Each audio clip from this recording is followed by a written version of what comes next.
Okay, let me finish up the previous lecture.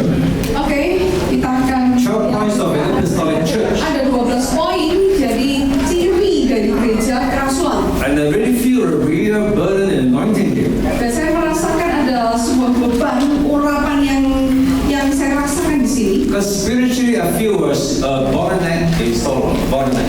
Oke, jadi secara rohani saya merasakan itu kayak sebuah leher potong, saudara tahu. It's like Di the Solo. waters of the Holy Spirit is being poured forth for some time. Rasanya seperti ini, bahwa Roh Kudus itu dicurahkan dengan luar biasa dalam waktu beberapa waktu. But it's stuck in one place. Tetapi kayak stuck di satu tempat, saudara, macet di satu tempat. It's like a barrier that is blocking the anointing. Jadi ada sebuah penghalang blok yang ngeblocking urapan itu. Now, I'm not sure, but some people told me the church and the Christians in Solo has increased tremendously in the last maybe 10, 15 years. Oke, saya nggak yakin ada seseorang yang ngomong pada saya bahwa kekristenan di Solo itu sudah bertambah secara luar biasa di kurang lebih 10 sampai 15 tahun terakhir ini. I remember like 20 some years ago, Solo was a bad place. Saya ingat 20 tahun, kurang lebih 20 tahun yang lalu, saudara, Solo itu tempat yang buruk. A place of terrorists. Tempat teroris gitu ya kan. But now people don't talk about it. Tapi sekarang kok nggak ada orang yang ngomongin tentang hal itu ya. It's like the move of the Spirit is covering Solo. Ya, jadi seperti rasanya pergerakan Roh Kudus yang The grace of God is here. kasih karunia Tuhan ada di sini. And people don't want to be terrorists anymore. Dan orang nggak tahu tentang dan nggak mau lagi jadi teroris lagi, saudara ya. Even the man out there, he doesn't want to be connected to terrorists anymore. Bahkan orang di luar sana, saudara, pria di luar sana itu nggak mau terkoneksi dengan teroris gitu, saudara ya. I'm trying to be diplomatic. I don't mention names. Yes.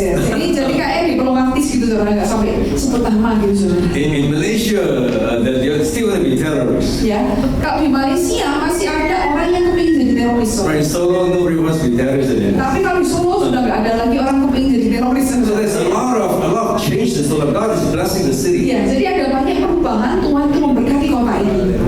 I got a feeling, that Saya punya sebuah perasaan although God has done a lot of things, bahwa sekalipun Tuhan sudah kerjakan banyak perkara, but a lot of blessing is still blocked. tetapi saya merasa berkat Tuhan itu kayak masih terhambat. For example, I really believe that the government and the marketplace must be transformed. Saya sebagai contoh, saudara, bahwa pemerintahan dan juga marketplace harusnya sudah mengalami perubahan atau transformasi. It's beginning to, Memang sudah mulai. but you have a citywide Christmas celebration, Ya, saudara punya sebuah perayaan Natal kota yang luar biasa, but it's not fast enough for me. tetapi sebetulnya itu belum cukup bagi saya. Right? I believe that God has more in store for you guys. Saya percaya Tuhan masih punya lebih dalam stoknya untuk saudara.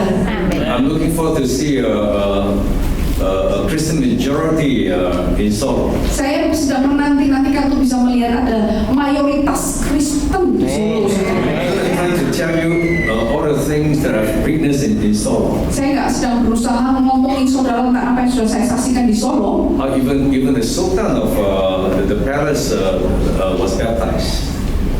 Bahkan Sultan di istana juga dibaptis. Oh, it's an open thing. It's Oh an ya, open thing. ini terbuka, saudara. It's Saya not punya secret. seperti, saudara. Alright. Ini bukan rahasia, saudara. Because I baptized him in the year 2004 Saya membaptis dia di tahun 2004 in his house, di rumahnya dia. in the Kraton, the Kraton. Gusti Raja. Ya, masih raja waktu itu. So and the spiritual curse, all right, the spiritual darkness also has been broken. Jadi kutukan kegelapan dari roh itu sudah dipatahkan di atas Solo ini. We saw with our own eyes the Nero emerge, muncul. Oke. Jadi saya sudah pernah melihat Nyiro Kidul itu muncul dengan mata kepala saya sendiri, saudara. All the dukun, the worshipper. Di semua ada dukun, penyembah berhala di sana. They thought I would die. Dan dipikir saya mati waktu itu ketemu itu, saudara. I refused to worship her. Karena apa? Saya nolak untuk menyembah dia. But I was worshiping Jesus. Tapi saat itu saya menyembah Yesus. But I didn't die. Tapi saya nggak mati tuh. But the demons ran away. Saudara, iblisnya yang mati, saudara. After that, the tsunami happened. Nah, saudara, setelah itu tsunami yang terjadi. I'm saying this because some of you haven't heard the story. You need to know what God is doing in Solo. Oke, saya katakan ini karena beberapa dari saudara nggak tahu apa yang sedang terjadi. Saudara perlu tahu apa yang sedang terjadi di Solo ini. The center of Jawa mythology, spirituality is in this place. Saudara, pusat mitologi spiritual gitu ya di Jawa itu ada di Solo. Right. And so the queen of the south has been chased away. Jadi ratu pantai selatan itu sudah diusir. And that's why you see so much revival in Solo and Indonesia in the last 20 years. Oleh karena itu saudara bisa melihat ada kebangunan rohani yang luar biasa di Solo maupun di kota-kota lain di Indonesia. And, this is not a lecture on spiritual warfare, so I'm going to say. Jadi ini sebetulnya bukan pengajaran untuk peperangan rohani, makanya nggak akan lebih dalam untuk ini. Here's what I believe. Tapi ini yang saya percayai. I believe Solo will have a church that is apostolic and prophetic. Saya percaya bahwa Solo akan memiliki gereja yang bergerak secara kerasulan maupun kenabian. Amin. Let me finish the lecture. Ya, saya akan selesaikan saudara. Number 8. Yang ke-8. An apostolic church will have received holiness, Gereja apostolik itu adalah gereja yang bergerak dalam kekudusan, repentance, pertobatan, purity, kemurnian, and simplicity. dan kesederhanaan. You can read Acts chapter 5, 1 to 11 Ya. later, right? Saudara bisa tulis Kisah Para Rasul 5 ayat 1 sampai dengan ke-11. Prophets and apostles to bring repentance, forgiveness, restoration, integrity, purity. Jadi kerasulan dan kenabian ini akan membawa pertobatan, pengampunan, pemulihan, integritas, kemurnian. Now we cannot bring repentance by all human effort, right? Kita nggak bisa membawa pertobatan dengan usaha manusia. Many of you are leaders and pastors. You know it's impossible to change people. Saudara semua banyak kan pemimpin dan gembala pendeta di sini. Nggak mungkin kan kita bisa mengubah orang, saudara. And the biggest challenge in the church is that people are not changing. Nah, tantangan yang terbesar yang ada di gereja adalah bahwa umatnya, jemaatnya itu nggak berubah. We know repentance and holiness in church is the worst place in the city. Saudara tahu di dalam gereja kemurnian, saudara, itu sesuatu hal yang paling buruk, saudara.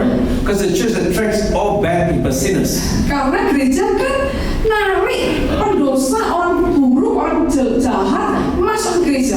And that's a good thing. Sebetulnya itu hal yang baik, The saudara. church should attract all the bad people. Memang seharusnya gereja itu menarik orang-orang jahat, The drug addict, orang yang ada ketergantungan obat, the thief, pencuri, the crazy people, orang yang gila, the demon-possessed people. orang-orang yang kerasukan setan. They all come to church because they want healing, right? Mereka semua datang ke gereja karena mereka pengen kesembuhan, betul nggak, saudara? What are you going to do with them once they're in your church? Nah, pertanyaannya apa yang saudara kerjakan kepada mereka saat mereka masuk dalam gereja saudara? You better ask for anointing to heal them. Saudara pasti berdoa minta urapan untuk bisa menyembuhkan If mereka. you don't, Karena kalau enggak berdoa, they enggak will minta, harass you.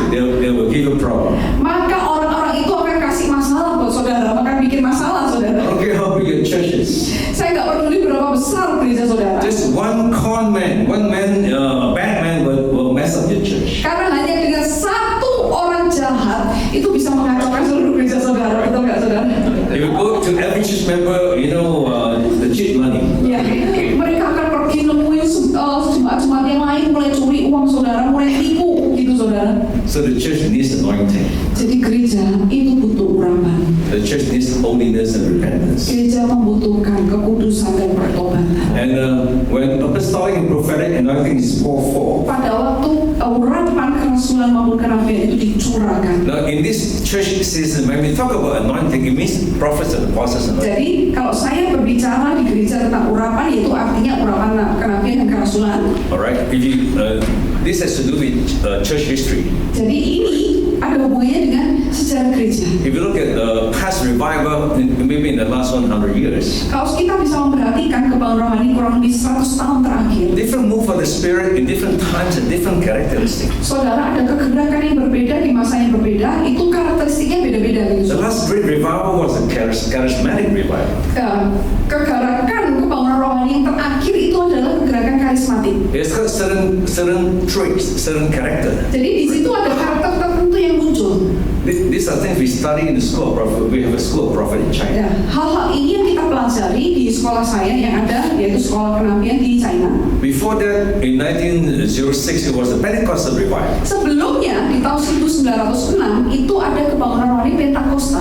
In between, we have got Pensacola, Di antara itu ada Pensacola. we've got Toronto Blessing, Laughing Thing, you know. Ya, kita ada yang namanya Toronto Blessing, ya toh, ketawa, urapan ketawa And gitu. each move of the Spirit has different nature, different form. Nah, setiap kegerakan itu bentuknya beda-beda. But in this new season, Tapi di musim yang baru ini, you realize there's no more Pentecostal charismatic anointing. saudara bisa menyadari bahwa sudah tidak ada lagi urapan karismatik maupun Pentakosta. That has gone, you know. Sudah berlalu. You go to the old Pentecostal charismatic churches, there's no more anointing. Kalau saudara pergi ke gereja ke Pentakosta karismatik yang lama, sudah nggak ada urapan kayak gitu, saudara. Especially in Malaysia. Khususnya di Malaysia. Malaysia was a very powerful Pentecostal and charismatic church. Malaysia itu memiliki gereja yang bergerak secara karismatik maupun Pentakosta. But in the last 10 or 15 years, Di kurang lebih 10 sampai 15 tahun terakhir ini, the old Pentecostal charismatic churches has declined. gereja karismatik Pentakosta yang lama itu sudah menurun. We were very powerful back then in the 80s, 90s. Di zaman tahun 80-an, 90-an itu ada gereja-gereja yang luar biasa zaman itu, saudara. But we cannot hold the anointing. Tetapi nggak bisa nahan, megang terus itu, saudara, urapannya. You know why? Saudara tahu nggak kenapa? Because the church in Malaysia Karena gereja-gereja di Malaysia couldn't understand the prophets and the apostles. nggak bisa memahami tentang kenabian maupun kerasulan. There needs a prophetic apostolic revival. Artinya ada sebuah kebangunan apostolik maupun kenabian. They rejected the prophets. Mereka menolak nabi. And the prophets came to Indonesia.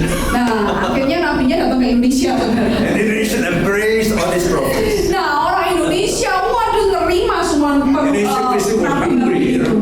Indonesia lapar. So prophets from Singapore, Malaysia, all to come to Indonesia, right? Jadi nabi yang dari Malaysia, Singapura, semuanya datang ke Indonesia malahan. And that is why Indonesian churches has exploded in revival in the last 20 years. Oleh karena itulah mengapa gereja di Indonesia malah mengalami sebuah ledakan yang luar biasa selama 20 tahun terakhir ini. So I thought it's important for me to share that.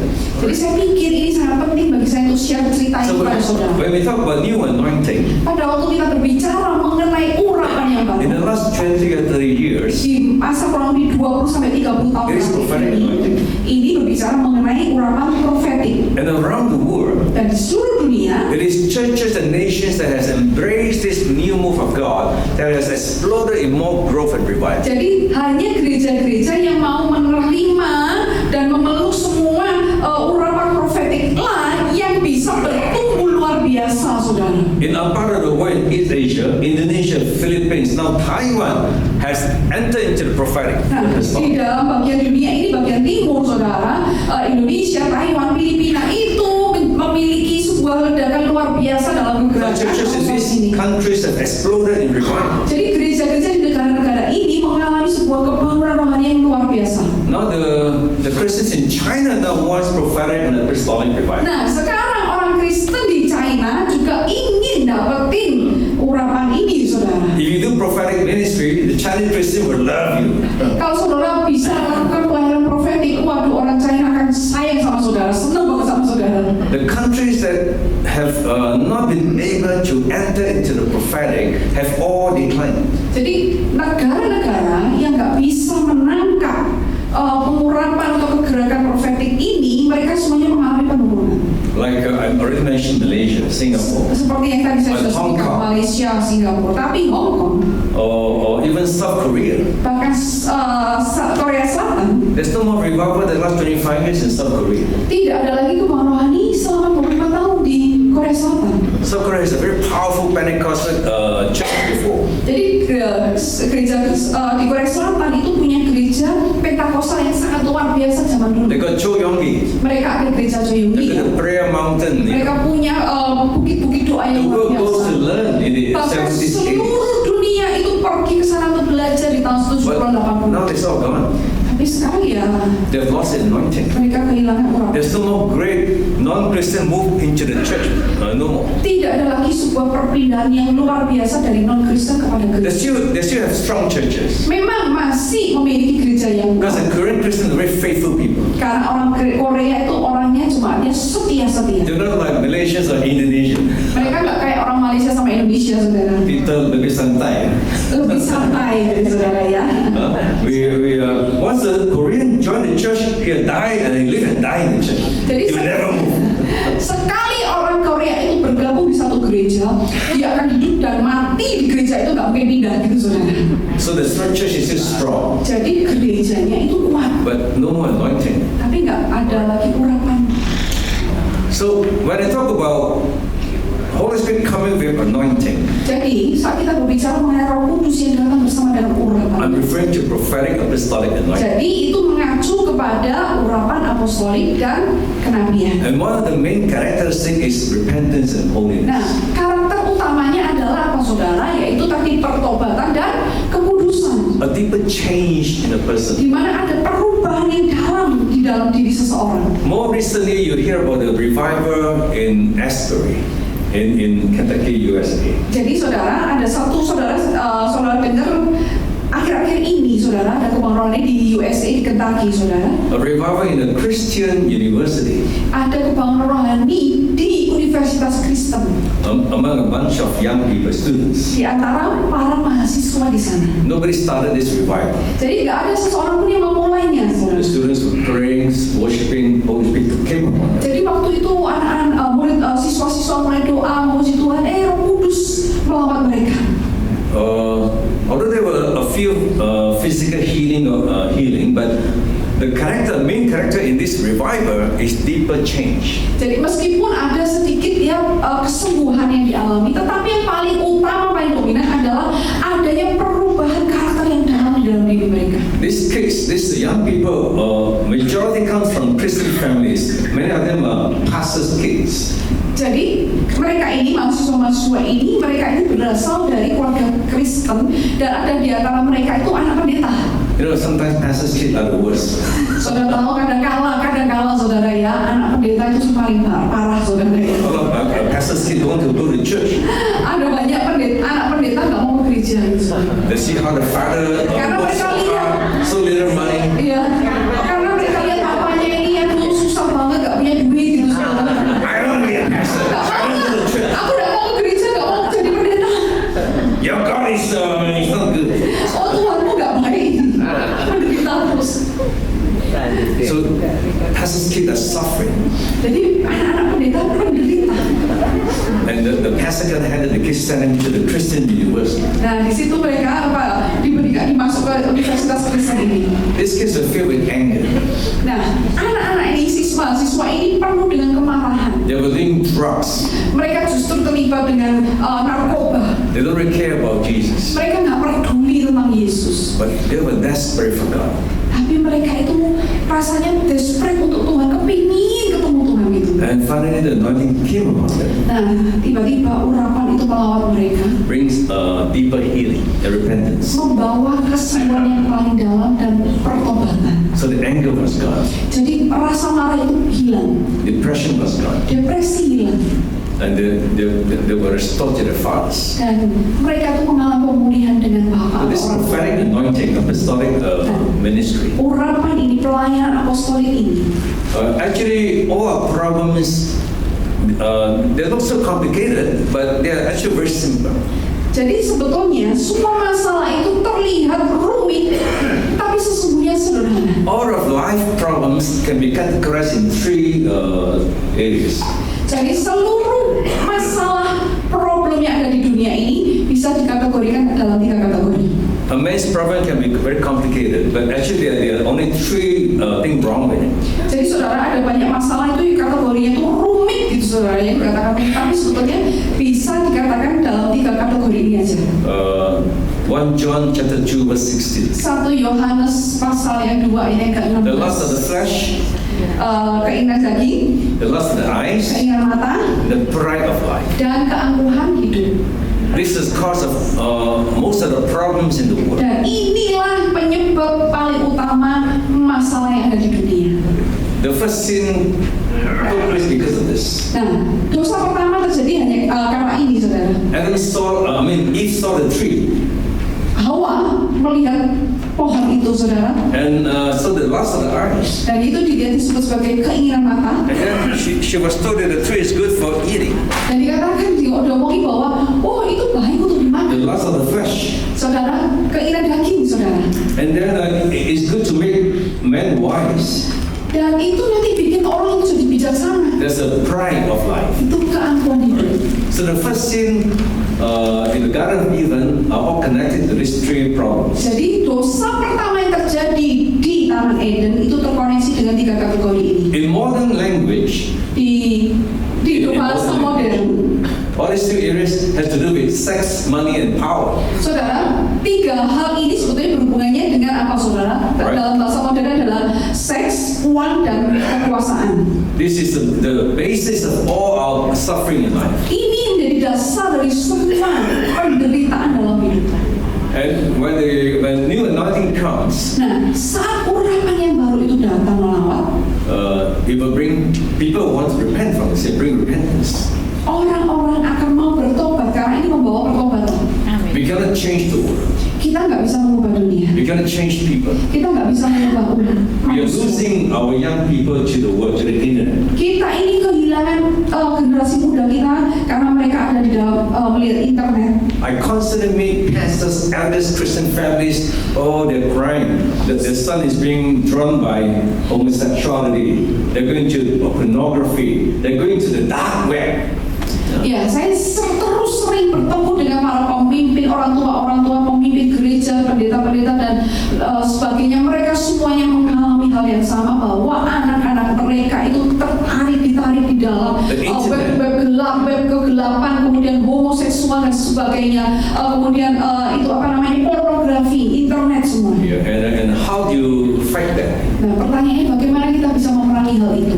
You cannot criticize. You cannot fight it. You cannot change the way the world is going. Kita nggak bisa, saudara, mengubah cara dunia yang sedang berjalan saat ini. Now you have AI, Sekarang ada lagi AI, saudara, ya. ChatGPT, Ya, ChatGPT ya. and young people don't go to school anymore. Nah, ada anak-anak muda sudah nggak ke sekolah lagi. In Malaysia, there are a group of young people. They don't go to school anymore. Di Malaysia ada sekelompok anak muda yang sudah nggak ke sekolah lagi. So the government is getting very worried. Nah, pemerintah mulai khawatir tentang hal ini, saudara. They make more money on the internet. Mereka bisa menghasilkan lebih banyak uang di internet, lewat internet. Content creator. Content creator. A lot of people, their job is content creator. Banyak orang sekarang pekerjaannya content creator, ya. Just make videos, then you can get money. Ya, jadi bikin video, saudara, kalau saudara editing, saudara dapat uang dari situ. And if you observe, most of the videos are bad. Dan kalau saudara perhatikan, banyak video yang buruk, yang jahat. Because to get more attention, more likes. Ya, karena kita untuk mendapatkan perhatian lebih banyak, mendapatkan likes. All these young influencers must make the video more and more dark, more and more strange. Jadi influencer muda itu harus kalau mau dapat like banyak, pengikut banyak, harus lebih jelek, lebih buruk gitu, saudara, lebih aneh gitu, lebih banyak pengikutnya gitu, saudara. So a whole generation of young people are influenced by this internet. Jadi seluruh generasi muda ini terpengaruh oleh internet. How to bring them to church and repent? Pertanyaannya bagaimana kita bisa membawa mereka masuk ke gereja dan bertobat? It's a big problem. Ini Right? menjadi masalah yang besar. And I've come to the conclusion Saya ada masuk dalam sebuah kesimpulan that I cannot change these people. bahwa saya nggak bisa mengubah orang ini. So the way to fight this evil Caranya bagaimana kita melawan si jahat ini is adalah not to fight it directly. itu tidak melawan secara langsung. My answer is very simple. Jawaban saya sangat sederhana. You cannot fight it headlong. You can confront it. Saudara-saudara, kita nggak bisa menyerang itu secara berkonfrontasi secara langsung. You got to connect with God Tetapi kita harus bisa berkoneksi dengan Tuhan and have the anointing over you, dan memiliki urapan atas saudara and bring this anointing back to the church dan membawa urapan itu kembali kepada gereja or to the families, atau kepada keluarga right? And get blessed by God, get healed by God. dan mendapatkan berkat kesembuhan dari Tuhan Tuhan, then when these young people see, sehingga anak-anak muda itu bisa lihat one day they will want it. All right. suatu hari mereka menginginkan hal itu. Anointing, when we talk about anointing, is the presence of God. Saat kita berbicara mengenai urapan, itu bicara mengenai hadirat Tuhan. People talk about the Shekinah presence of God. Ya, kalau orang ngomong itu Shekinah glory gitu saudara ya. No, you don't see the presence of God. Ya, kita nggak melihat hadiratnya. But it's the quality, it's the quantity. Ya, tetapi ini berhubungan dengan kuantitas. It has to do with energy. Berhubungan dengan energi. And people can feel energy. Dan orang itu bisa merasakan, saudara. Young people know whether the church is anointed or not anointed. Anak muda pun bisa tahu, bisa merasakan apakah gereja itu ada urapan. But then there's true love or fake love. Di mana ada kasih yang sejati atau kasih yang palsu bisa dirasakan. When they're touched by this presence of God anointing, Nah, saat mereka ini dijamah oleh hadirat Tuhan dengan repentance urapannya, happens naturally. maka pertobatan itu akan terjadi secara alamiah. We cannot control our kids anymore. Ya, kita nggak bisa kendalikan anak-anak kita. Once they reach 17, 18 years old, they don't listen to you anymore. Jadi saat mereka sudah sampai di usia 17-18, mereka sudah nggak dengar. But thank God that all my kids still believe in Jesus. Tapi bersyukur bahwa semua anak saya masih percaya Yesus. And they still want to do good. Mereka masih melakukan hal They yang still want to go to baik. church. Masih mau ke gereja. It's already a success for me. Dan itu saya anggap itu sudah sukses bagi saya. Because for a pastor, if your kids serve the world, that's the greatest failure. You know? Saudara, karena bagi pendeta, saudara, kalau anak punya anak, tapi anaknya itu melayani dunia, bukan melayani Tuhan, itu kegagalannya besar, terbesar.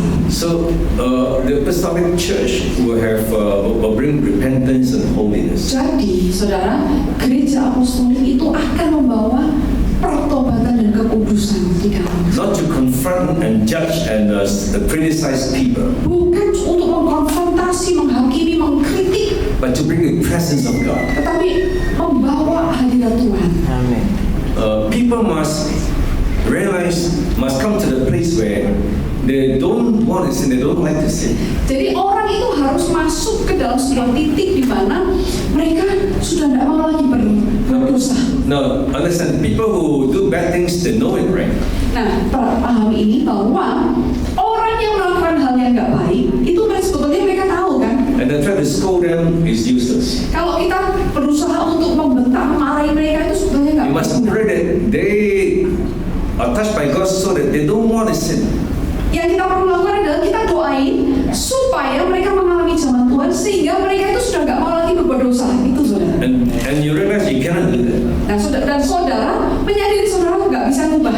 So that humility and brokenness must be in us. Jadi artinya bahwa kita sendiri harus memiliki kerendahan hati Not to dan condemn them, kerendahan hati. not to scold them. Bukan untuk menghakimi orang-orang yang jahat, untuk marahi mereka. The church in history tried to force people to be holy. Gereja di dalam sejarah itu berusaha memaksa orang untuk kudus. They used to burn people at the stake. Mereka zaman dulu saudara membakar orang yang jahat itu saudara di panggung gitu. The Spanish Inquisition. Ya, mereka adalah sebuah penghukuman saudara. It didn't work, you know. Sebetulnya itu nggak berhasil. So we cannot confront sin directly head on. Jadi kita nggak bisa mengkonfrontasi dosa itu dengan kekuatan langsung gitu The saudara. way to fight sin is to not to fight it. Caranya untuk melawan dosa adalah dengan tidak melawannya, It's to go to God. tapi kita berikan kepada Tuhan, kita pergi ke Tuhan. So when we spend enough time with God, Saat kita habiskan waktu cukup bersama His Tuhan presence is over us. dan hadiratnya itu ada dalam diri kita, Then we bring this presence and anointing. kemudian kita bawa hadiratnya, urapannya itu, People are touched by this presence, they will change. orang akan mengalami jamahan dengan hadirat Tuhan. Dia sendiri akan diubah. Like that gay in China that are baptized. Seperti tadi saya ceritakan seorang gay yang di China dia If dibaptis. you're going to tell me his story, Dia mulai bisa cerita terbuka his mom was a Christian bahwa mamanya itu dulunya Kristen and a very good Christian. dan sangat orang Kristen yang baik. So when he was a young man, he already heard the gospel, Jadi pada waktu dia masih muda, dia sebetulnya sudah dengar Injil. but he felt he was gay. Tapi dia takut karena dia itu sudah gay. He was rejected by the old church. Dia ditolak dengan gereja-gereja. So ran away from the church. Akhirnya dia lari dari gereja. But in our meeting, he was touched. Tetapi di dalam ibadah itu, I think didn't even know he was gay, Dia terjemah, bahkan saya sendiri nggak ngerti kalau dia gay. but he knows. Tapi dia tahu kan, And he want to change. He knows he needs God. dan dia tahu dia mau berubah. That is revival. Disitulah yang disebut kebangunan. That is the presence of God. Disitulah yang disebut ada hadirat. I think for us, Christian pastors and leaders, intercessors, Saya rasa bagi kita sebagai para pemimpin, pendoa syafaat maupun pendeta di dalam we need to gereja, learn more patience. kita perlu belajar lebih bersabar.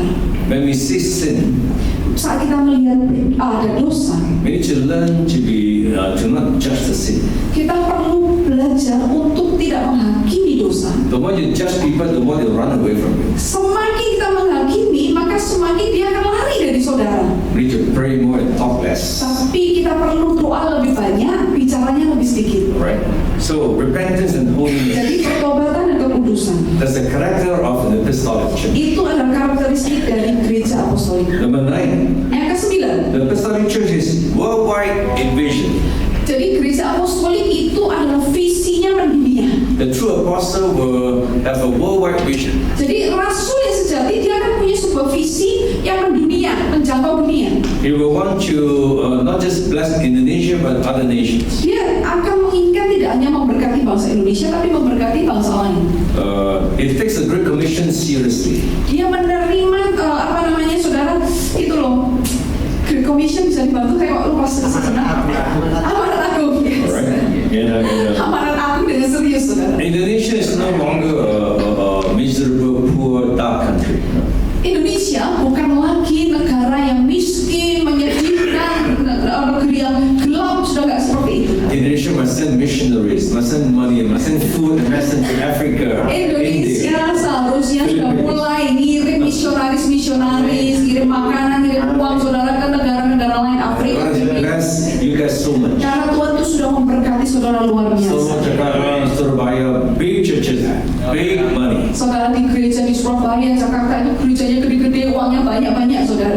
And if you don't get involved in worldwide mission, Nah, kalau saudara nggak terlibat lebih lagi kepada misi dunia, you will miss the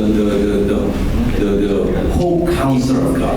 ya saudara akan kehilangan gitu, saudara ya, kehilangan sebuah pengharapan besar akan Tuhan, And, kelewatan gitu. Eventually, spiritually, you're dry. Dan kemudian secara rohani mulai mengering. Alright? And because God blessed us so that we can bless others. Karena Tuhan itu memberkati kita supaya kita menjadi berkat buat orang lain. So you and I must develop a worldwide vision. Jadi saudara dan saya harus bisa mengembangkan visi yang mendunia ini, mencoba And Indonesian church has a lot to give to the world. Indonesia, gereja-gereja Indonesia itu sudah memiliki karunia yang banyak untuk dunia. I'd like to see some of you come with me to Thailand, to the Philippines. Saya ingin melihat saudara dengan saya bareng-bareng pergi ke Thailand, ke Filipina, dia Thailand has only about 1 or 2%, 1% Christian. Kalau di Thailand itu hanya ada 1% Kristen. Indonesia maybe 10, 20%. Some people say 40%. Indonesia mungkin punya 10-20%, ada beberapa orang ngomong Maybe more. 40%. Some people say more. 30, Mungkin lebih 40%. 30 atau 40% itu mungkin ya saudara, dia bisa dikatakan. And God has opened the door for us to go to Thailand. Dan Tuhan buka pintu supaya kita bisa pergi ke Thailand. We did our first school of prophet in Chiang Mai Yeah. last week. Ya, minggu lalu kita memulai sekolah Nabi saudara di Thailand, saudara. I flew to Solo from Bangkok, long journey. Saudara, saya terbang dari Solo ke Bangkok, saudara, perjalanan jauh. I'd like to bring some of you guys to Thailand. Saya senang banget untuk bisa ngajak saudara pergi ke Thailand, saudara. Yang mau In Thailand, they don't have worship like this. They don't have worship like this. di Thailand mereka nggak punya worshipnya kayak gini loh, saudara. You guys have so much to give to Thailand. Jadi saudara itu punya banyak talenta gift untuk dibawa ke Thailand, saudara. Number 10. Yang ke-10,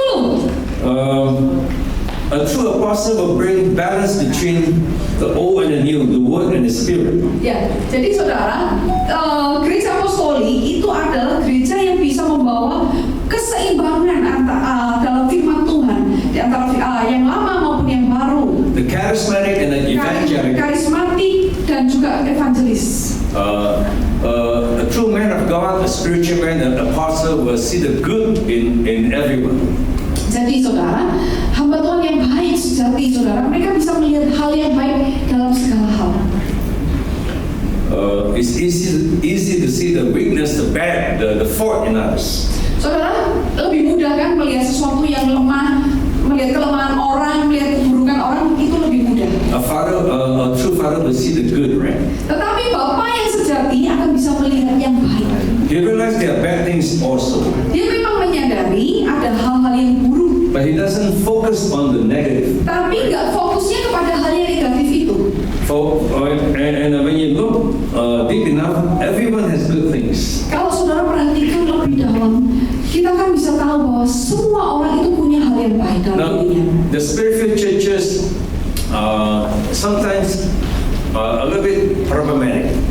Jadi gereja yang rohani gitu saudara, kadang-kadang lebih problematik gitu saudara. Most of the wrong teaching, Kebanyakan itu ada pengajaran yang salah, church division, kemudian ada perpecahan di dalam gereja, and fighting among leaders kemudian ada pertengkaran antara happen pemimpin. in the spiritual churches. Itu justru terjadi kepada gereja yang rohani gitu Not so saudara. much in the traditional evangelical churches. Tapi justru nggak terlalu banyak terjadi di gereja yang ada di Pentakosta gitu.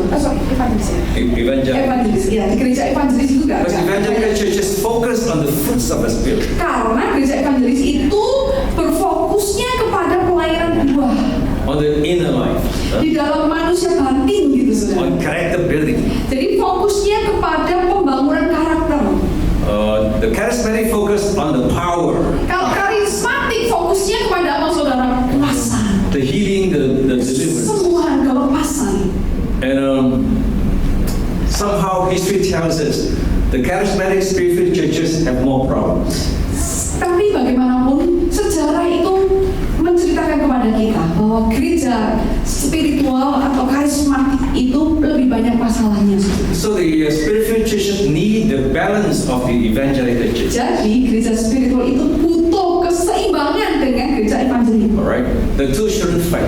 Jadi dua hal ini seharusnya nggak boleh bertengkar. In America, they're fighting. Tapi di Amerika mereka bertengkar saudara. The evangelicals are represented by Dr.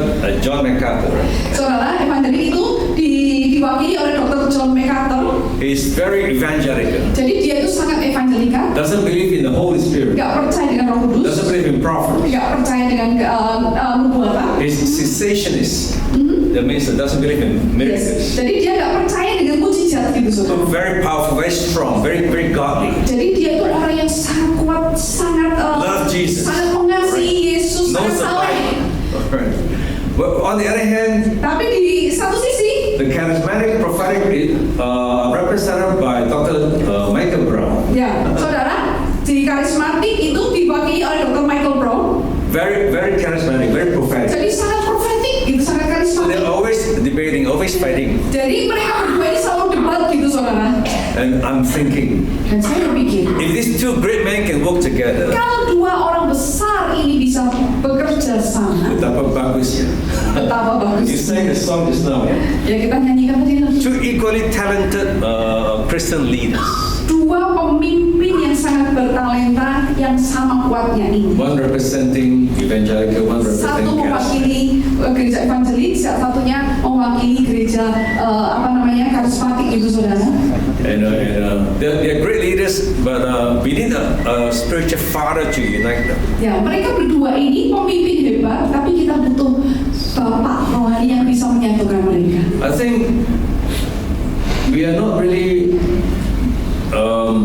we don't really understand God's purpose if we have this friction, conflict in the church. Jadi kita ini nggak akan bisa memahami tujuan Tuhan kalau kita ini ada hanya di dalam sebuah pertengkaran di dalam gereja. I know the charismatic, because I'm in the spirit field. Ya, saya tahu tentang karismatik karena saya ini dipenuhi roh. They feel they're more holy, Ya, mereka pikir mereka ini lebih kudus gitu loh saudara. but in reality it's not. Tapi dalam kenyataannya enggak.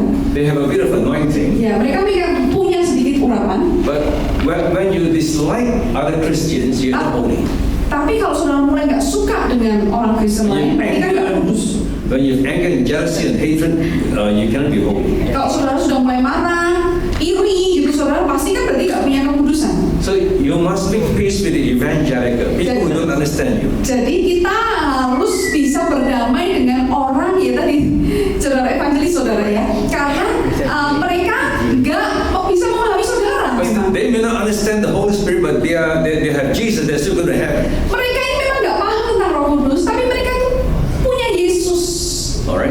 So apostolic church can bring balance. Nah, gereja apostolik bisa membawa keseimbangan, Can see the good in the evangelical church. bisa melihat hal yang baik di gereja And evangelik, realize that the charismatic need the evangelical.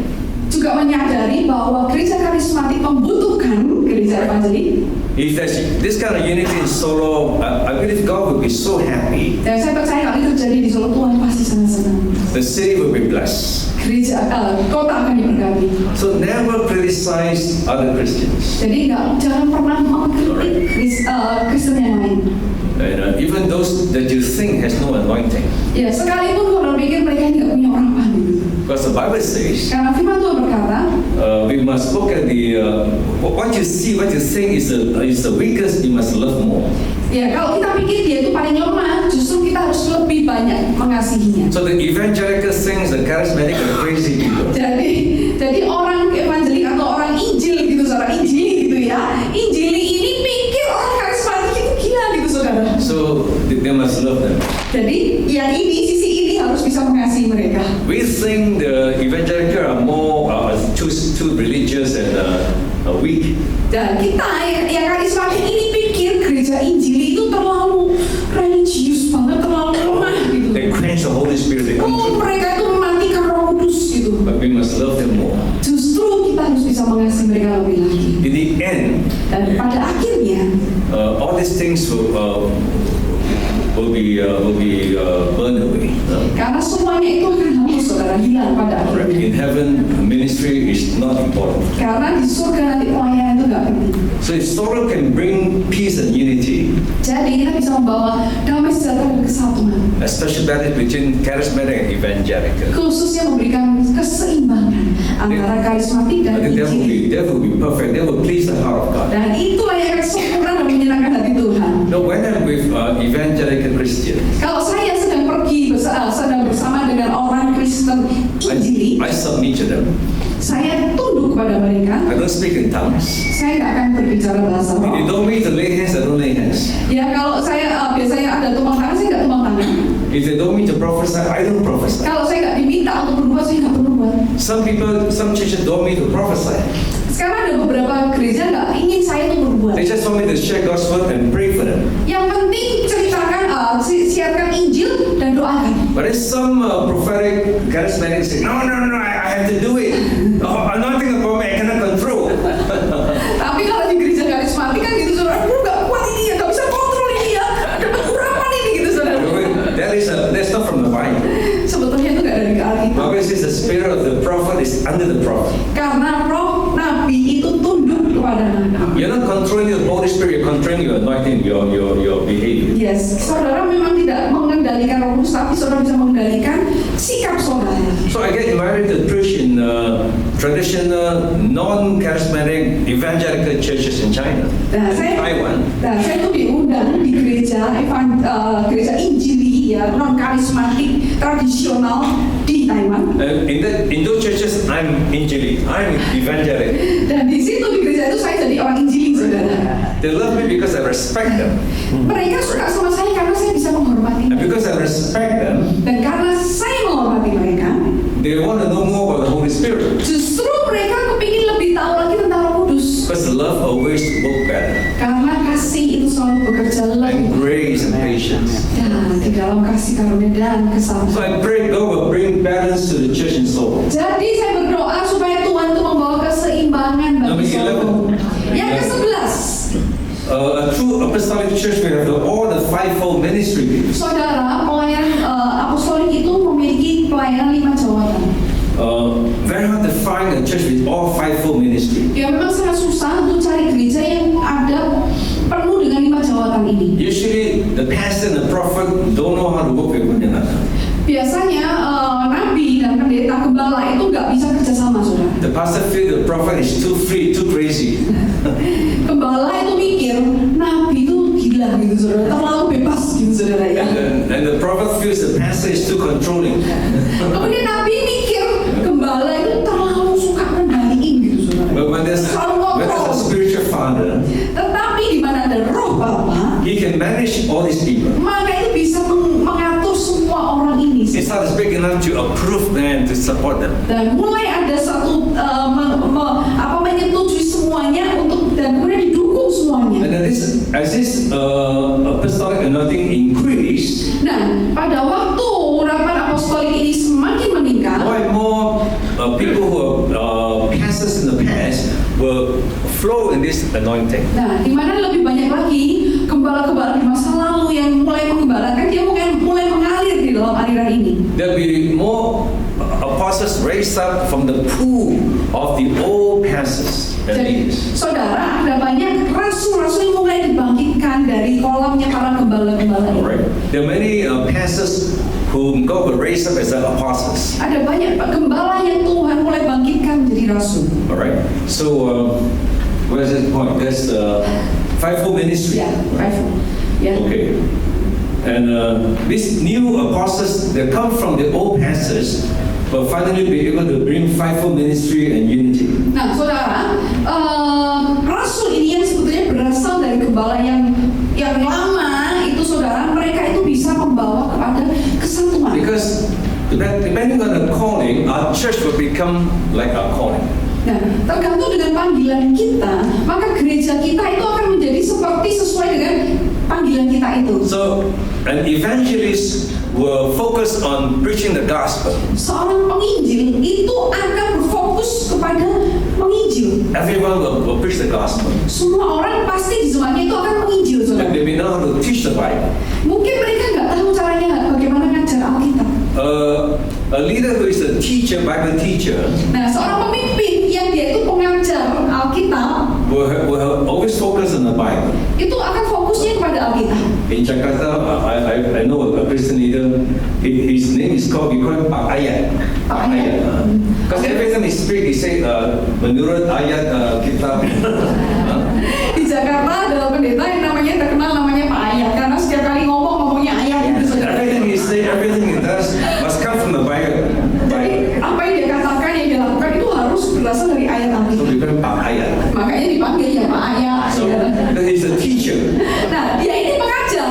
So he will cause all his people to focus on the word. Jadi akhirnya dia akan bawa jemaatnya berfokus kepada firman The ayat. prophet will always scold people. Nah, kalau Nabi selalu manggilin orang gitu, saudara, sebutin gitu ya. Scold them. Oh, sorry. Selalu itu menghardik gitu loh. Apa sih? Marahin. Nabi suka marah orang. Ya.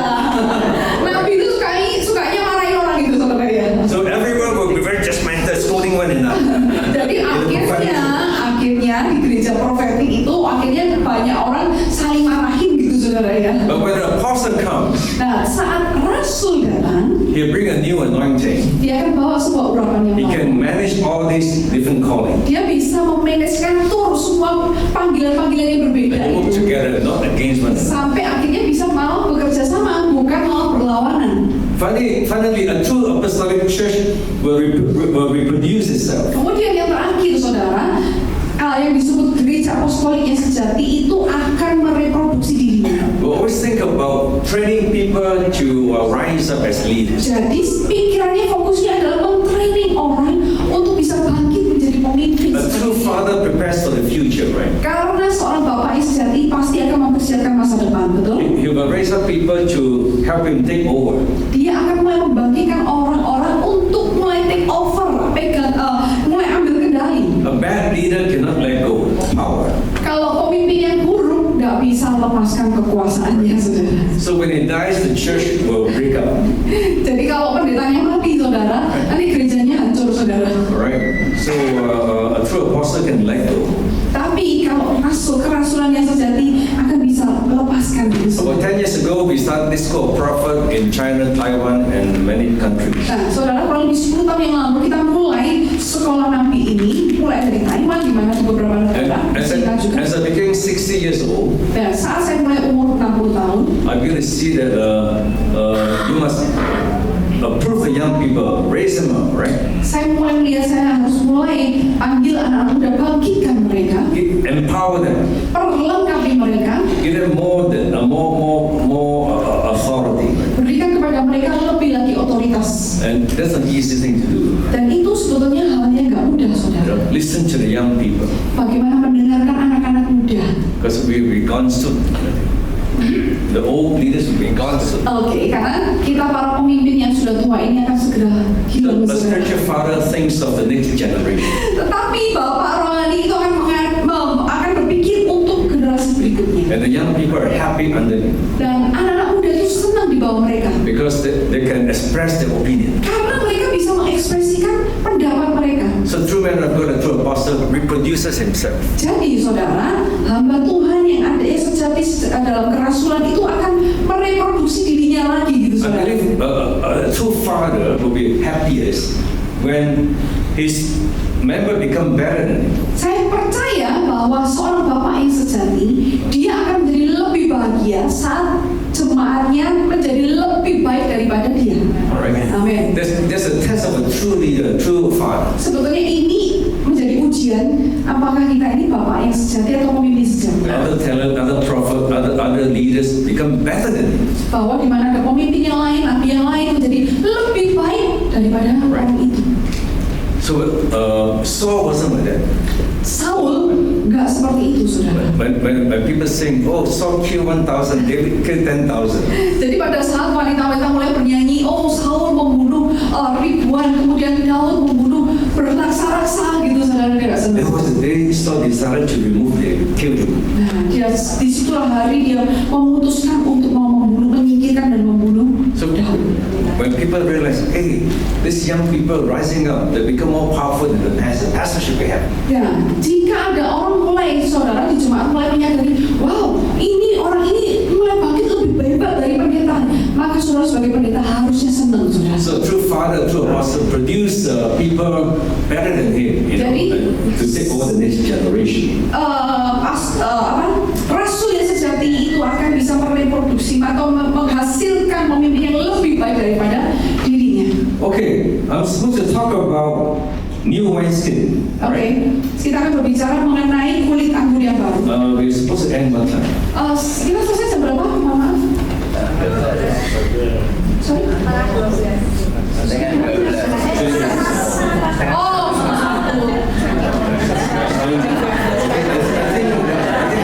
It's a short introduction. setengah satu ya. Oke. Tenang, ini singkat. How to change from old wineskin to new wineskin. Kita masuk ke tema berikutnya adalah bagaimana berubah dari kulit anggur yang lama ke yang baru. Okay. Now, wineskin is the shell that holds the wine, right? Jadi saudara, kantong anggur itu dipakai untuk mewadahi anggur. Let me get the scripture first. Yes, kita buka ayatnya.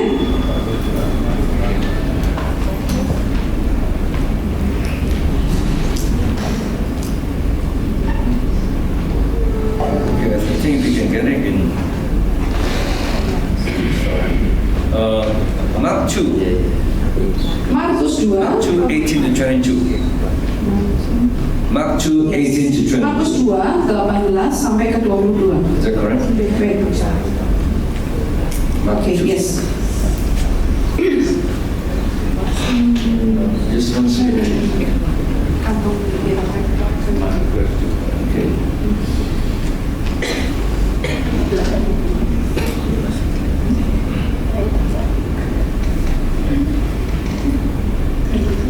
Okay. 24. No man sew a piece of new cloth in an old garment, else the new piece that fitted up taketh away the old, and the rent is meaningless. No one put a new wine to old bottles, else the new wine will burst the bottles. Okay? Okay. 22. Markus 2 ayat yang ke-21 dan 22 saya bacakan. Tidak seorang pun menambalkan secari kain yang belum susut pada baju yang tua, karena jika demikian kain penambal itu akan mencapitnya, yang baru mencapit yang tua, lalu makin besarlah wayangnya. Demikian juga tidak seorang pun mengisikan anggur yang baru ke dalam kantong kulit yang tua, karena jika demikian anggur itu akan mengoyakkan kantong itu, sehingga anggur itu dan kantongnya dua-duanya terbuang.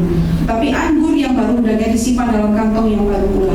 Amin. Because Jesus talked about the tradition of the elders. Ya, Yesus itu berbicara mengenai tradisi dari para tua-tua. When he was confronting the Pharisees and Sadducees, right? Ya, saat kita dia mengkonfrontasi ahli Farisi dan Saduki.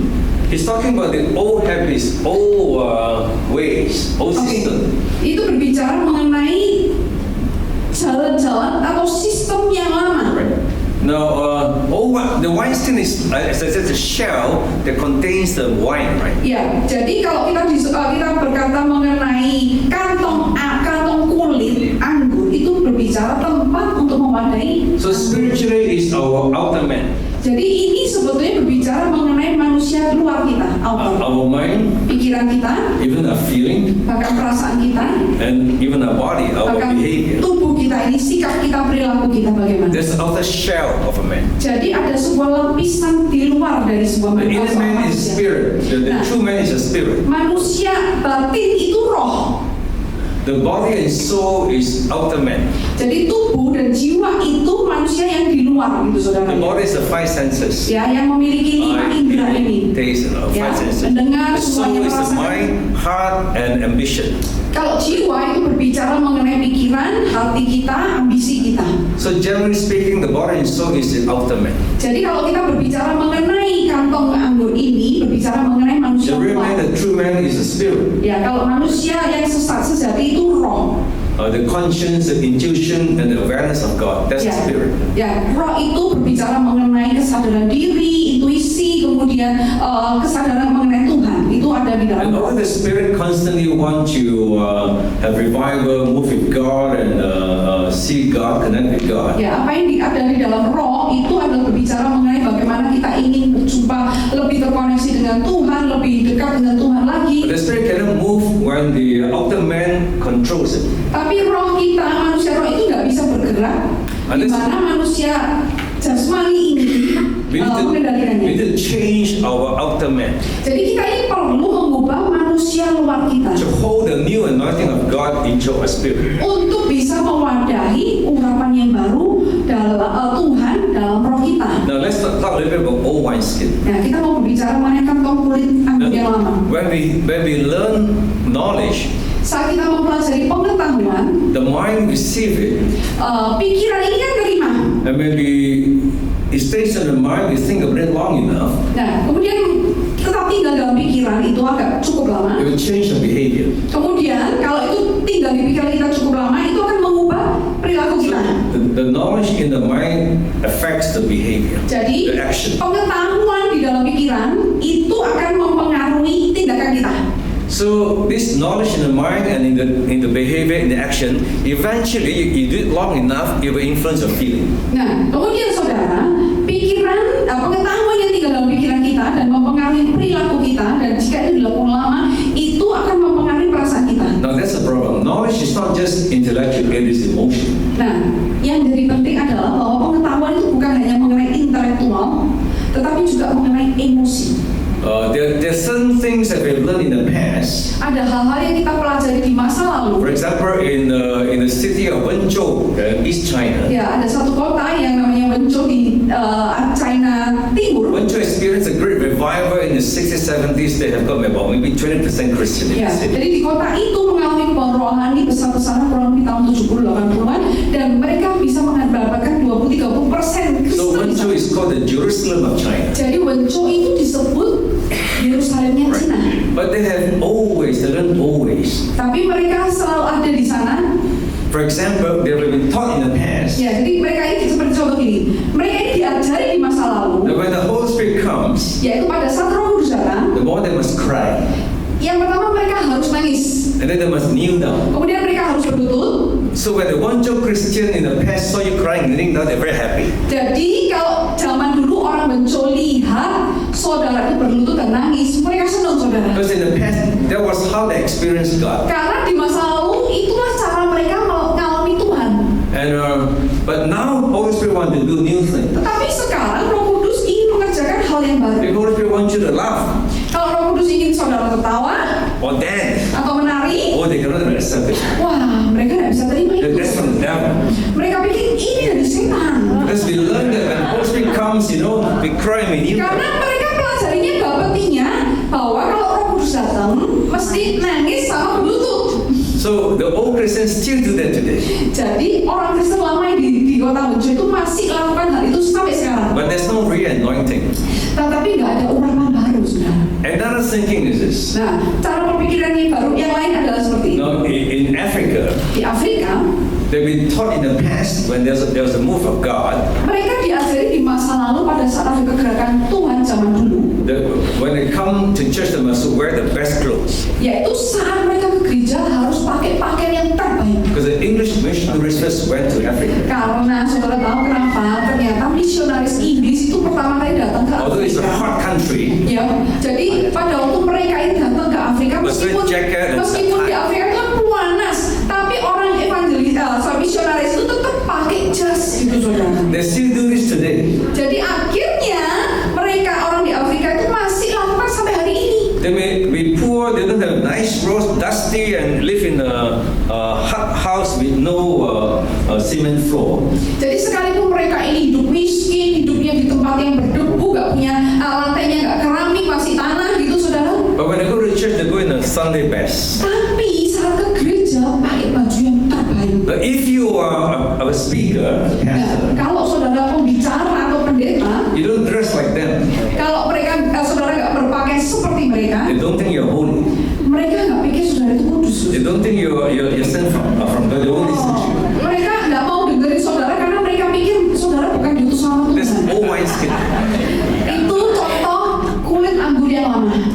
And it's not easy to change it.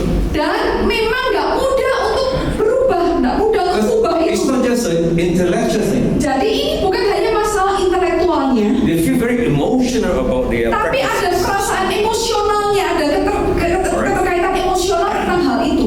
But we must, Jesus said you must have new wineskin. Tapi Yesus berkata, kamu harus memiliki kulit anggur yang baru. Alright?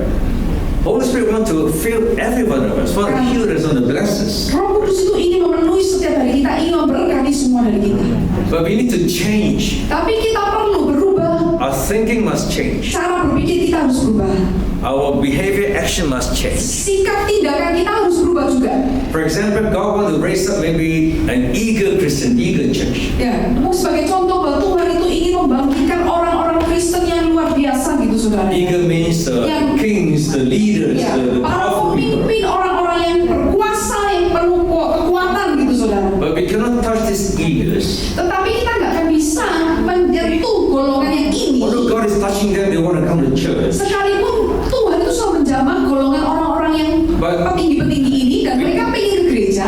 We are more used to the sheep. Tapi saudara, ini orang Kristen eagle itu elang itu, saudara ya. Nah, tapi kebanyakan domba. Alright? Because we are familiar with sheep culture. Kita lebih terbiasa dengan kebudayaan domba. So the church is full of sheep. Dan gereja penuh dengan domba. Even the eagers come, we force them to be sheep. Bahkan kalau elang itu datang masuk, Raja Wali datang gitu, saudara ya, kita paksa dia untuk berubah jadi We tell domba. them, be humble, don't talk so much. Saya katakan, Submit to the pastors. dikatakan kamu harus rendah hati, tunduk kepada pendeta. So we force the eagers to be sheep. Jadi kita memaksa Raja Wali untuk menjadi domba. Because we're used to the sheep culture, sheep thinking. Karena kita terbiasa banget dengan pola pikir kebudayaan domba. The Christians are sheep. Nah, orang Kristen itu domba. You better behave like sheep, tunduk pada saya. Oh, kamu harus seperti domba, tunduk kepada saya. Jangan banyak cakap. You talk so much, you're sinning, you're against me. Kalau kamu banyak ngomong itu berarti kamu ngelawan aku.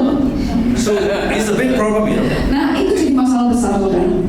But we must change our thinking, change our feeling, change the behavior to accept the eagers, the powerful people in the church. Kita harus bisa mengubah perasaan kita, pikiran kita, saudara. Bagaimana kita bisa menerima orang-orang yang tadi Raja Wali itu untuk masuk ke dalam gereja kita. That is what it means by having new wineskin. Itu artinya bagaimana kita memiliki kantong kulit anggur yang baru. Another example, and then I close. Ya, ada satu contoh yang lain kemudian saya selesai.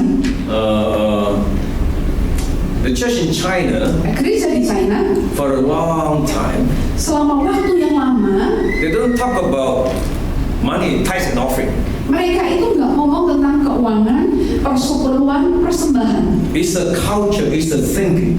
Ini merupakan pola pikir atau kebudayaan Pastors in China don't talk about money. bahwa pendeta di Cina nggak berbicara tentang uang. There's a big spirit of poverty in the church in China. Karena ada roh kemiskinan yang luar biasa di gereja China. Although China has become a very rich country, Sekalipun China menjadi negara yang kaya, many churches are poor tapi masih banyak gereja yang miskin. because the Chinese Christians don't know how to give and tithes, pay tithes. Karena orang Kristen China nggak tahu caranya bagaimana untuk memberi maupun persepuluhan. They don't know because the pastor don't teach them.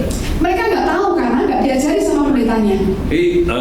Maybe some of you don't understand this church in China, Mungkin beberapa dari saudara nggak bisa memahami gereja yang di Cina ini. but it's a big problem. Tapi di sana masalah besar saudara. So to bring the world thinking of money into the church, Jadi mereka membawa pola pikir duniawi tentang keuangan masuk ke gereja. they don't give, they take. Kau tidak memberi, tapi menerima. Now God want to come by the Spirit, Nah, saudara, pada saat mereka mau masuk dalam roh and the anointing comes. God wants us to give to Him. dan urapan turun dan Tuhan ingin memberi, mereka memberi. But the old thinking is in the way. Tapi pola pikir lamanya mereka beda, saudara. We have a group of people who have been taught in the mind, in the action that we shouldn't give, we should take. Right? Jadi kita bertemu dengan sekelompok orang yang memang sudah ditanamkan, diajarkan dalam pikiran, dalam hati mereka, cara mereka bahwa kita itu nggak harusnya memberi, tapi kita terima. Because 30-40 years ago, the church in China was very poor. Karena apa, saudara? Karena 30-40 tahun yang lalu orang China itu miskin banget, saudara. And the American Christian come to China, give them a lot of things. Dan orang Kristen Amerika datang ke China ngasih banyak hal Alright. zaman dulunya. And so they're used to taking. Jadi apa, saudara? Akhirnya mereka itu terbiasanya apa? They don't know how to give. Mereka nggak tahu caranya gimana harus memberi itu ingin gitu, saudara. So this thinking, this action must change, right? Nah, pola pikir tindakan ini harus berubah, To receive saudara, the new anointing. supaya bisa menerima urapan yang baru. So I will teach them, Nah, kemudian saya ajarkan kepada mereka, if you want revival, kalau kamu pingin kebangunan rohani, if you want healing, kalau kamu pingin kesembuhan, right? If you want to know God, kalau kamu pengen kenal, tahu you Tuhan, must do something directly opposite to what you know from the past. kamu harus lakukan sesuatu langsung, tapi yang berlawan dengan apa yang kamu tahu di masa lalumu. In the past you take, Di masa lalu yang kamu tahu, now you must terima. give. Tapi sekarang kamu harus memberi. Do something totally opposite. Kerjakan sesuatu yang benar-benar berlawanan dengan pola pikir lama. I teach the church in China. Saya ngajarkan di gereja-gereja di China, When the eagles in the marketplace come to the church, pada waktu ini orang-orang gede di marketplace datang di gereja, masuk ke you gereja, must understand them. kamu harus bisa pahami mereka. When they go to Paris, Pada waktu mereka pergi Paris, I saw many people in Paris. Right? saya melayani banyak orang di Paris. When you want to talk to people in Paris, Saat saudara ingin ngobrol berbicara dengan orang-orang di Paris, you must appreciate the culture. saudara harus bisa menghargai budaya mereka, kan? For example, you must learn to drink wine. Sebagai contoh, saudara harus belajar minum anggur. Oh, Red wine. anggur merah. If you don't drink the French red wine, you have nothing to say to them. Kalau saudara nggak minum anggur merahnya Prancis, nggak ada hal yang perlu dibicarakan dengan mereka gitu, saudara. Because red wine is like a symbol of the French thinking and culture. Dan karena red wine, anggur merah itu simbol budaya pola pikir Prancis. So you must have new thinking. Jadi artinya saudara harus punya pola pikir yang baru. In the past, you're taught, oh, don't touch wine. Di masa lalu saudara diajari jangan sentuh anggur. But actually, Bible never say don't drink wine. Tapi sesungguhnya di Alkitab tidak mengatakan jangan minum Bible say anggur. don't get drunk. Tapi artinya jangan mabuk oleh anggur. You can take a wine for health. Saudara bisa ambil anggur untuk kesehatan. Alright. So when I'm in Paris, I learned to drink the red wine. Kemudian waktu di Paris, saya belajar minum anggur merah ini. And it's the same in China. Sama dengan China. When they have dinner, they serve you red wine. Saat mereka udah makan malam itu disajikan red wine. Because of respect respect you. Karena mereka ini menghormati All saudara. right? They want to serve the man of God. Mereka ingin melayani hambanya. If you reject the wine, Kalau saudara nolak anggurnya, there's a distance. Nothing to artinya ada jurang pemisah, nggak ada kesempatan untuk ngobrol lagi. Now, to most Indonesian pastors and Christians, drink wine is a big deal, right? Bagi banyak pendeta di Indonesia yang lama minum anggur itu, waduh itu masalah besar saudara. Hal yang buruk gitu saudara. That is new wine skin. Nah, butuh ada kulit anggur yang baru saudara. Wine is a gift from God, Bible says. Ya, anggur itu karunia, gift gitu dari Tuhan. The Jews believe wine is a gift from God. Ya, orang Yahudi itu percaya ini adalah karunia dari Tuhan. So that's why, because they respect the gift, the incidences of alcoholism in America is lowest among the Jewish people.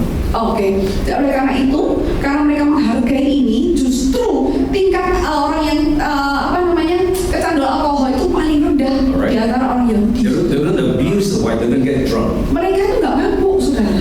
They drink a glass of wine with the dinner. Ya, mereka cuma minum untuk makan malam. Now this is new thinking, Nah, ini pola pikir baru mereka, new behavior. sikap yang baru. All right. Yeah. And although you don't feel comfortable with it, Ya, sekalipun rasanya nggak nyaman tentang hal all right, ini.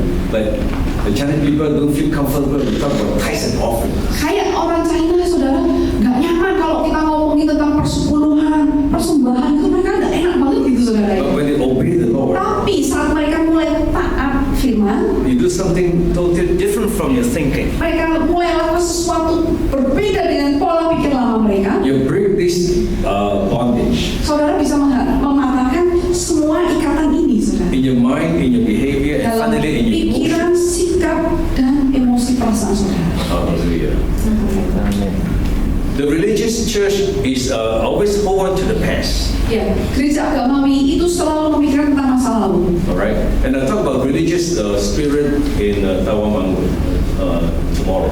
Oke, Religious spirit, all right. kita akan berbicara mengenai roh agamawi besok di tahun. And they always hold on to the old wineskin, Mereka itu selalu ada di dalam kulit anggur yang lama ini, the comfort zone, zona nyaman.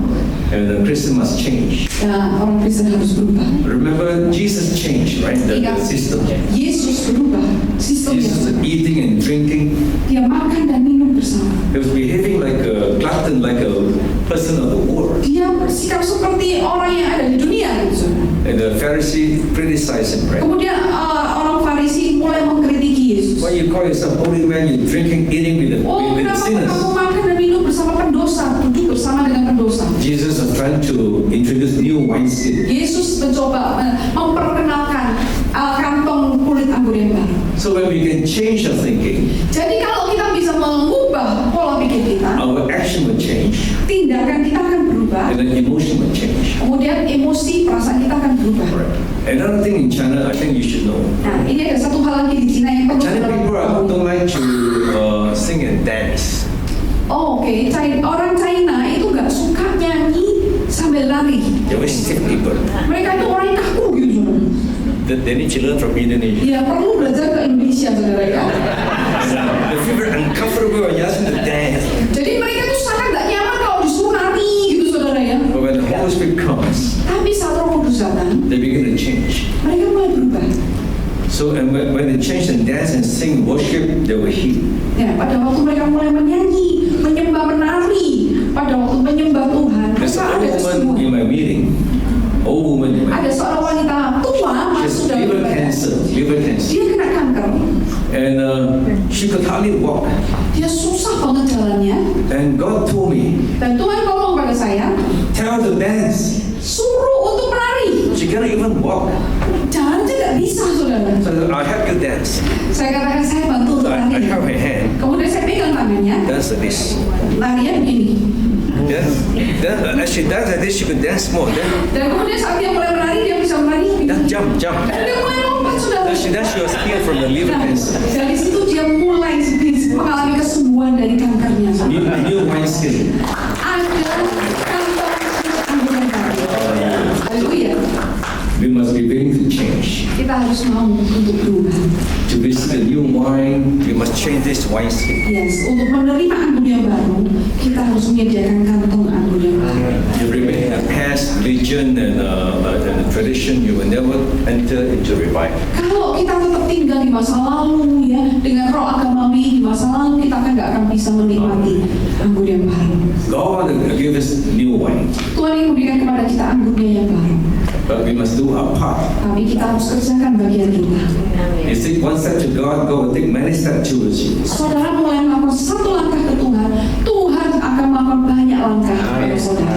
Okay, this is teaching. Any question before we have 10 minutes? Oke, saudara, ini adalah sesi pengajaran. Oleh karena itu, kalau ada pertanyaan dari anak Question? kita masih ada waktu. Silakan Bapak, mungkin dibantu. Ya Pak.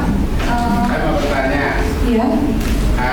saya mengikuti dari sesi pertama tadi sampai poin terakhir. Saya yang tertarik itu, Karya. So be interesting with the material. gereja itu mestinya dan idealnya kan harus mengalami perubahan. So the church have to experience change. Baik dalam segi visi maupun misinya maupun dalam bentuk-bentuk liturginya. Yeah. The change should be include the vision, mission, and also the liturgy in the church. Pertanyaannya Pak? Pertanyaannya adalah langsung ke poin paling terakhir tadi. Okay, on the last point.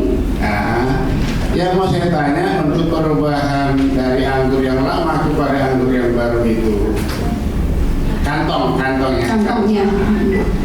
Itu kan kita kadang-kadang berbenturan dengan senior kita yang lebih lama. Iya.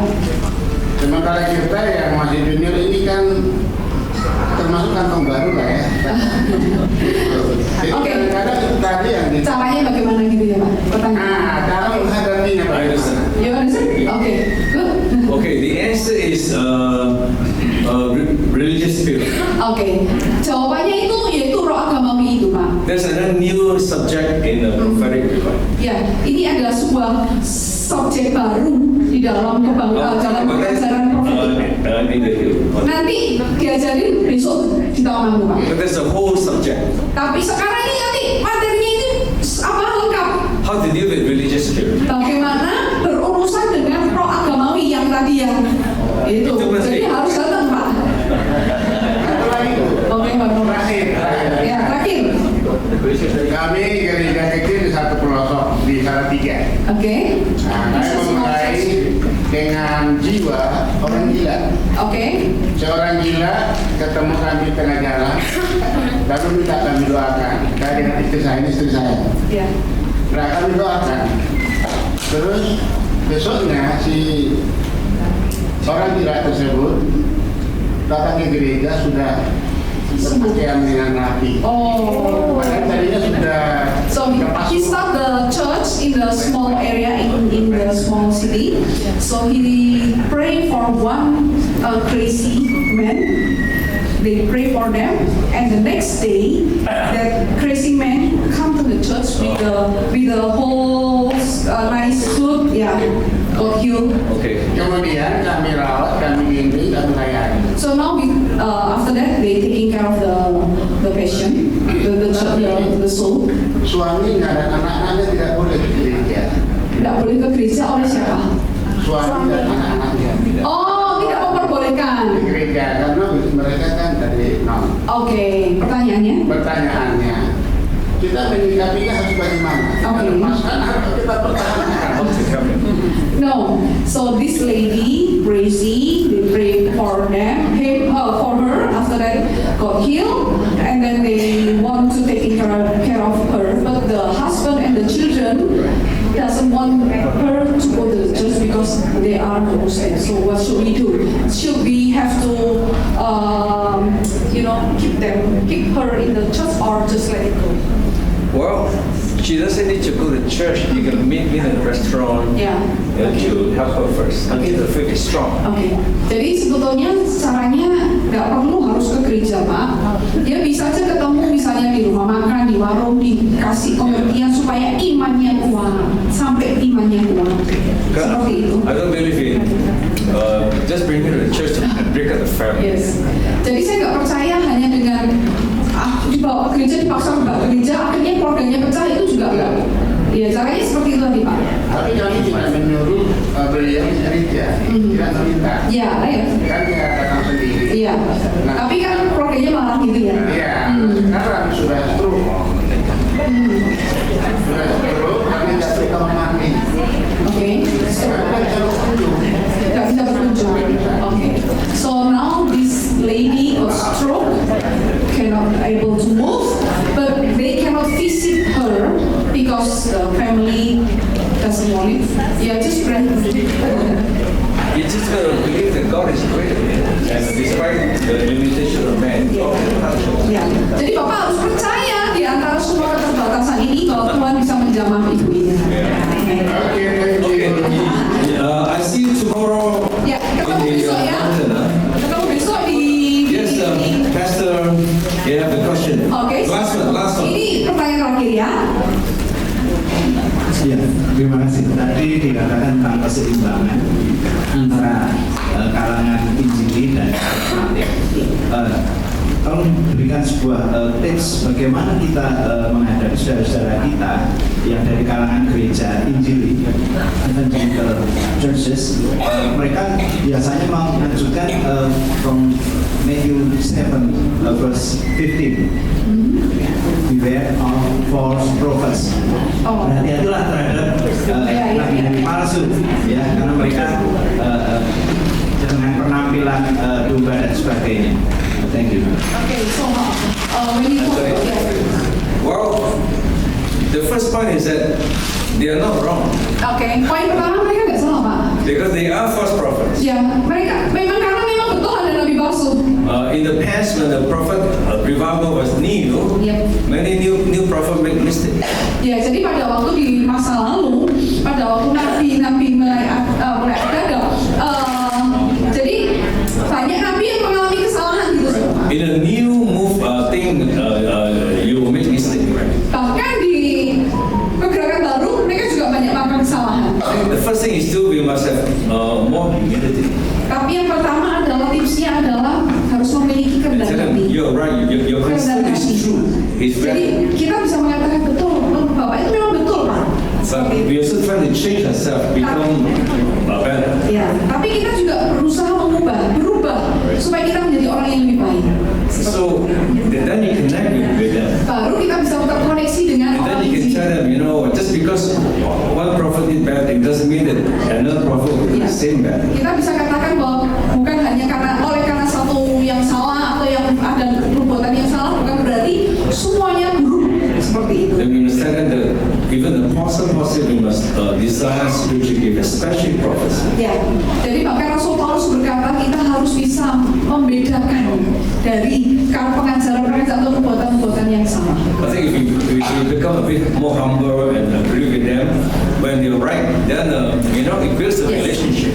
Jadi saya rasa kalau kita bisa kayak setuju dengan mereka, lebih rendah hati, saya percaya akan ada hubungan yang lebih baik. From my observation, Dari pengamatan saya, it's a powerful people who are filled with the Spirit anointing that cannot admit they're wrong. justru orang-orang yang merasa penuh Roh Kudus, yang penuh kuasa, yang nggak bisa mengakui kalau mereka salah. I'm the one with the calling, with the power, with the anointing. I'm a nabi, you must listen to me. Saya nabi, kamu harus dengerin saya. Kadang-kadang nggak mau mengakui kalau kalian bisa salah. So I think if we agree and be humble, most people will be open. Ya, kalau kita bisa rendah hati, setuju dengan pendapat mereka, orang bisa lebih terbuka. I never hide our weaknesses. Ya karena kita tahu bahwa kita juga punya kelemahan gitu saudara. Then when they see this man so humble, so holy, they'll be more open. Jadi kalau kita bisa melihat orang ini rendah hati, terbuka, mereka bisa lebih Okay, terbuka. thank you. God bless you. Pass back to your leader. Ya, terima kasih.